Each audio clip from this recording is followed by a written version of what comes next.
Salam sejahtera untuk kita semua. Perkenalkan, nama saya Sumel Kacaribu dengan NIM 210306025 dari Fakultas Pertanian Prodi Peternakan kelas Peternakan A dengan dosen pengampu Ibu Tati Widianasari SPT MP. Nah, di sini saya akan menjawab pertanyaan dari Ibu Tati Widianasari SPT MP, di mana soal pertama itu jelaskan 3 sistem kondensasi pada tubuh. Nah, ada 3 sistem kondensasi pada tubuh. Yang pertama itu ada sistem dapur darah, yang kedua itu ada sistem respirasi, yang ketiga itu ada sistem ekskresi pada ginjal. Nah, yang pertama itu ada sistem dapur darah. Nah, sistem dapur darah itu adalah di mana darah mengandung sistem dasar yaitu asam karbonat atau garam bikarbonat. Nah, keseimbangan asam dan basa merupakan hal yang paling penting bagi tubuh karena dapat mempengaruhi organ vital.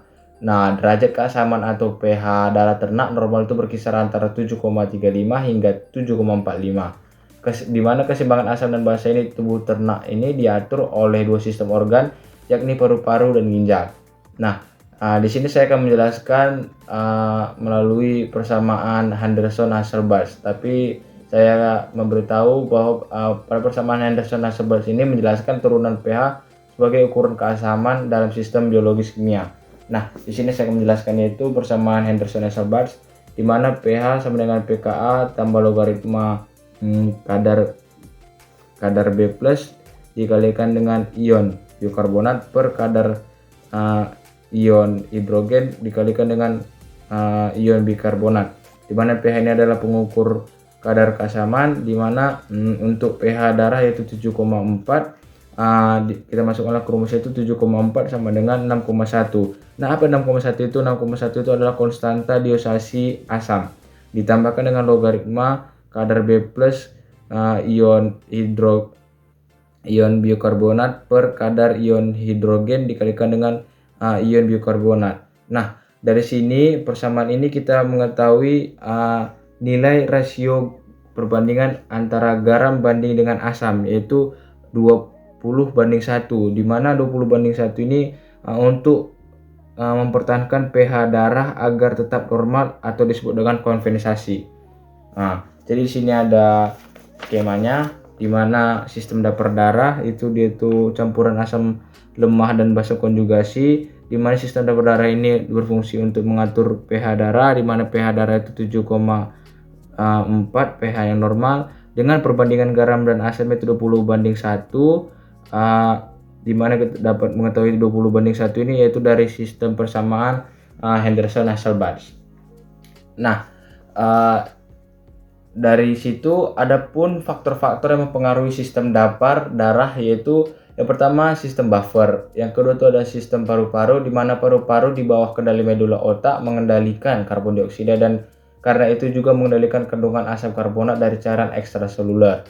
Selanjutnya itu yaitu sistem ginjal, di mana ginjal harus mengeluarkan anion asam non volatil dan mengganti ion bikarbonat. Nah, ginjal mengatur keseimbangan asam basa dengan sekresi dari reabsorpsi ion hidrogen dan ion bikarbonat. Nah, selanjutnya itu ada sistem respirasi. Nah, tapi sebelum itu saya akan menjelaskan perjalanan O2 itu pertama itu dari pernapasan dari rongga hidung. Kalau dari rongga hidung ini dia tuh dari rongga hidung baru dia ke faring, baru dia ke glotis, baru ke laring, baru itu dia melewati glotis, baru ke trakea, baru ke bronkus, masuk ke paru-paru. Nah, kalau ke diafragma. Baru sedangkan kalau pernapasan dari mulut dia itu dari rongga mulut dia masuk ke epiglotis, baru ke laring, baru dia masuk ke glotis, baru ke trakea, baru selanjutnya ke pulmo atau paru-paru. Nah, di dalam pulmo atau paru-paru ini terdapat yang namanya dengan bronkus dan alveoli. Alveoli ini seperti bola-bola anggur, bentuknya seperti bola-bola anggur, di mana di alveolus inilah dia memasukkan O2 dan pelepasan CO2. Ya, di mana juga di alveoli ini transportasi O2 dari alveoli ke jaringan, baru transportasi CO2 dari jaringan ke alveoli. Nah, seperti inilah dia skemanya, di mana sistem respirasi, alveolus ini tempat O2-nya masuknya oksigen dan keluarnya karbon dioksida, di mana alveolus ini dia masuknya O2 ke jaringan, di mana jaringan ini O2 disebar ke jaringan, di mana jaringan ini menghasilkan sampahnya yaitu CO2, dan CO2 ini dibawa kembali masuk ke alveolus, dan begitulah seterusnya. Nah, dan itu ditentukan oleh proses difusi udara, tekanan parsial gas dalam udara pernapasan, yaitu tekanan parsial oksigen dan tekanan parsial CO2. Nah, transportasi O2 dalam darah itu berbentuk salah satu adalah gas larut dalam plasma, tapi itu udah sedikit, berarti O2 terikat dalam hemoglobin atau HbO2. Berarti transportasi CO2 dalam darah itu berbentuk gas larut dalam plasma, tapi dalam itu bentuk sedikit. Berarti ada asam karbonat larut dalam plasma, itu pun jumlahnya sedikit. Berarti ada ikatan karbamino dengan protein darah termasuk hemoglobin itu sekitar 20%, dan paling besar itu adalah garam bikarbonat, di mana itu persentasenya adalah 70%. Nah, selanjutnya itu saya akan menjelaskan kurva disosiasi hemoglobin oksidasi. Nah, di sini kita dapat melihat efek dari pH terhadap di sini, maaf sebelumnya, di sini ini bagian dari saturasi dari oksigen, dan di sini dari tekanan parsial oksigen dalam mmHg, di mana di sini terhadap saturasi terhadap pH. Nah, jadi di sini ketika pH darah itu yang normal itu ada 7,4 ya pH-nya itu. Ketika dia pH-nya turun, maka tekanan saturasi hemoglobin juga turun. Nah, ketika pH-nya tinggi yaitu 7,6, maka tekanan saturasi pada hemoglobin itu juga tinggi. Sedangkan kalau pada efeknya pada tekanan CO2, ketika yang normalnya itu tekanan parsialnya CO2 ini 40 mmHg, ketika dia tekanan parsial CO2 nya ini tinggi yaitu 80 mmHg, maka tekanan saturasi hemoglobinnya itu menurun. Ini menurun. Ketika dia rendah, tekanan parsialnya 20 mmHg, maka tingkat saturasi hemoglobin itu tinggi. Nah, dia baru selanjutnya itu efek dari temperatur. Nah, pada yang contohnya itu ada normal di sini yaitu 37 derajat Celcius, dia normal. Ketika dia suhu naik yaitu 43 derajat Celcius, maka tingkat saturasi pada hemoglobin itu menurun. Sedangkan kalau dia ketika suhu udara itu turun yaitu 20 derajat Celcius, maka tingkat saturasi oksigen itu dia meningkat. Jadi di situ kita dapat melihatnya. Selanjutnya itu sistem ekskresi pada ginjal. Nah, sistem ekskresi pada ginjal itu di mana sistem ekskresi itu pada ginjal itu mengatur garam bikarbonat dalam darah dengan cara memobilisasi ion H+ menjadi tubulus proksimal dan menghasilkan reabsorpsi Na+. Nah, garam bikarbonat dalam darah ini dia mensekresikan ion H+ ditukar menjadi Na+ itu di tubulus distal. Nah, pada garam bikarbonat dalam darah ini dia membentuk amonia atau NH4 itu dan menggantikannya menjadi Na+, menggantikan dengan Na+ di tubulus distal. Nah, selanjutnya itu pertanyaan kedua, jelaskan secara singkat proses metabolisme air dalam ternak. Jadi secara singkat itu sebelumnya itu saya akan menjelaskan air merupakan salah satu penyusun jaringan hewan dan tumbuhan, dan air itu dibedakan menjadi intraseluler, air intraseluler, dan air ekstraseluler. Nah, pertama, air itu diminum ternak, masuk ke dalam mulut, berarti menuju saluran pencernaan.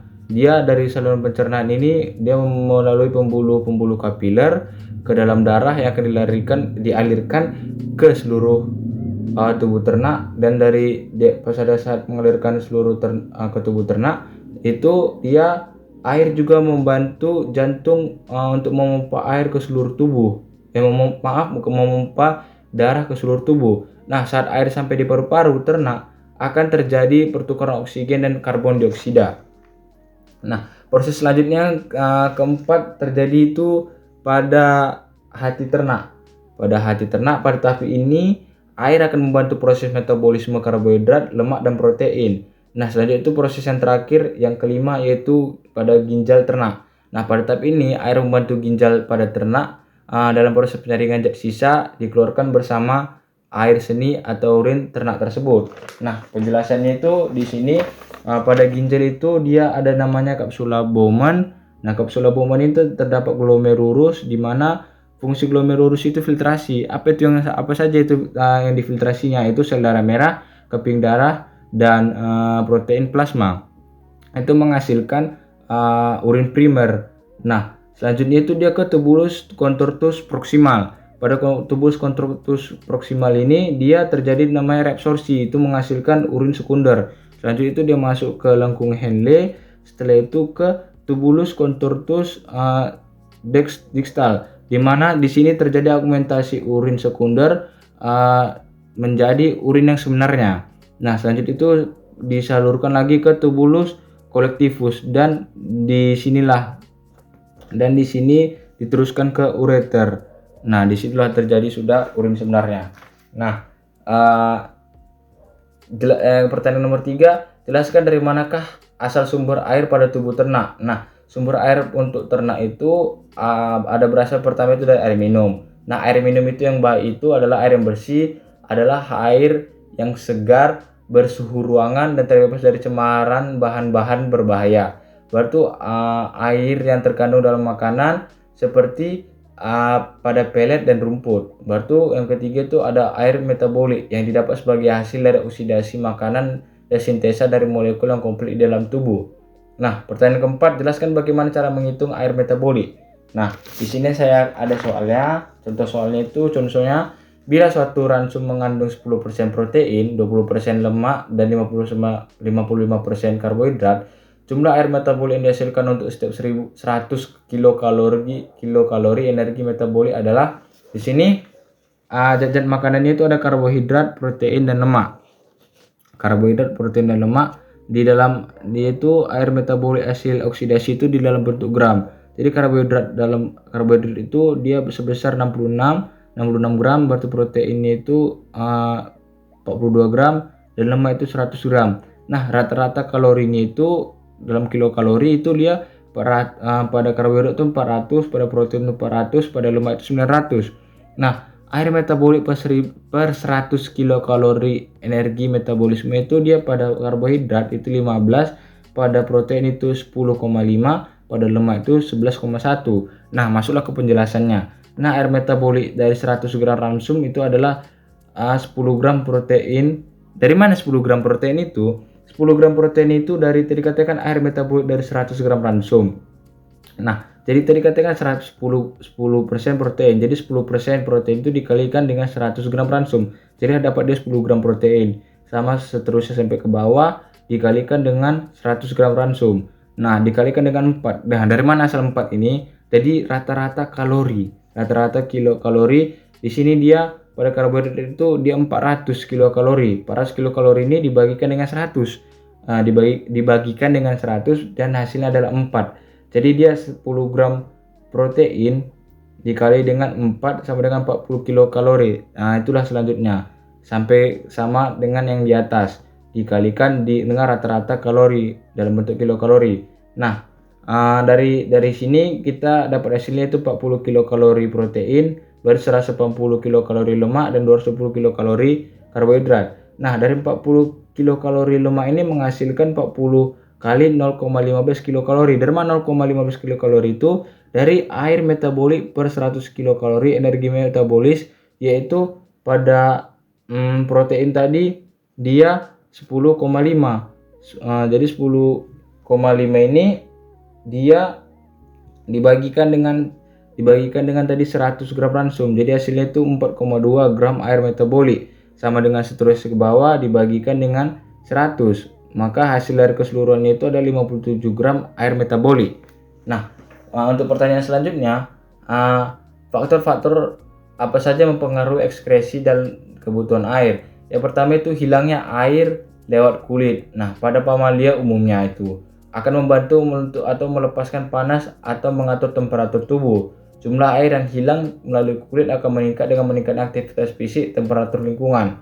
Nah, yang kedua itu hilangnya air melalui ginjal sebagai air seni atau urin. Ini sangat dipengaruhi oleh banyak faktor. Yang pertama itu pakan yang kadar protein dan mineral yang tinggi akan meningkatkan hilangnya air melalui kencing.